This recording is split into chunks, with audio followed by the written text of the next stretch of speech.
আসসালামু আলাইকুম ওরহমাতুল্লাহ। পবিত্র মাহে রমজানের পক্ষ থেকে আপনাদের সবাইকে শুভেচ্ছা। আমার ডেইলি ব্লগের আরও একটি পর্বে আপনাকে স্বাগত।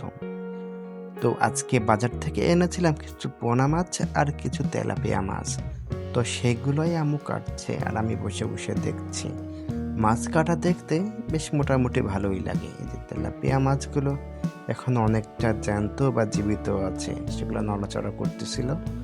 আর জীবিত মাছ খাওয়ার একটা অন্যরকম মজা আছে। যারা এই মাছগুলো খায় তারাই বোঝে। এই মাছগুলো খেতে আমার বেশ ভালোই লাগে। তো চলুন শুরু করা যাক আজকের আমার মিষ্টি একটি ব্লগ। আমার ডেইলি ব্লগের একটা এপিসোড আপনাদেরকে স্বাগত। চলুন শুরু করা যাক।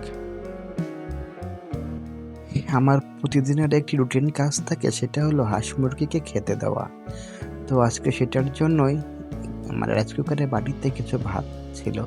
ভাতের সাথে ভুসি এবং গুঁড়ো মাখিয়ে হাঁস এবং মুরগিগুলোকে খেতে দেবো। তো তার জন্যই আমি বাইরে বের হয়ে যে ড্রাম থেকে আমি মানে ধানের যে কুড়া থাকে কুড়া নিয়ে নিলাম কিছুটা।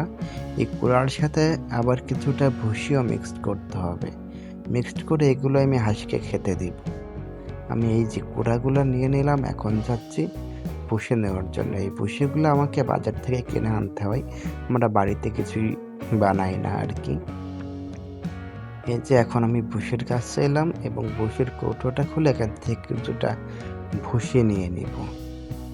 এই যে ভুসি কিছুটা নিয়ে ভাতের সাথে গুঁড়ো দিয়ে একসাথে মেখে নিব। এইগুলা হাঁস এবং মুরগিকে অনেক বেশি পুষ্টি দেয়।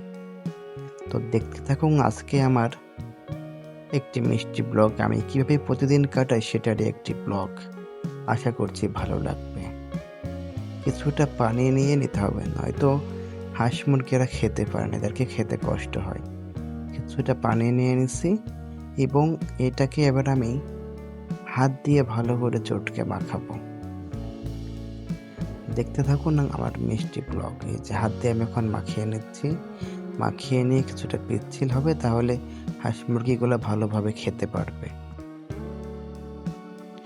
মাখানো শেষে আমি কিছুটা গামলে নিয়ে নিচ্ছি আমার রাজহাঁসকে দেওয়ার জন্য। রাজহাঁসকে আলাদাভাবে কিছু দিতে হবে এবং মুরগিকে আলাদাভাবে কিছু দিতে হবে। তো আমি রাজহাঁসের জন্য আলাদা করে কিছুটা নিয়ে নিলাম এবং বড় গামলাটা রেখে দিবে, বড় স্টিলের গামলাটা রেখে দেবো মুরগির জন্য। এবং আমি এখন যাব হাঁসকে খাওয়ানোর জন্য।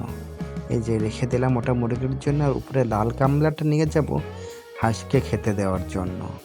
হাঁসকে খেতে দেওয়ার পরেই আমি মুরগি খেতে দিব। এই যে 2-3টা রাজহাঁস আছে এবং তার 3টা তার কিছু বাচ্চা আছে।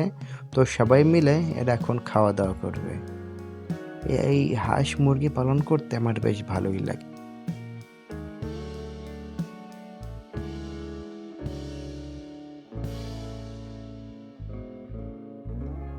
হাঁসদেরকে খাওয়ানোর পর এবার খাওয়াতে হবে মুরগিদেরকে। তো মুরগিদেরকে খাওয়ানোর জন্য কিছু থালা পেতে নিচ্ছি। এই থালার উপরেই আমি মূলত সেই ভুসি গুঁড়ো এবং ভাত মাখাটা দিয়ে দিব।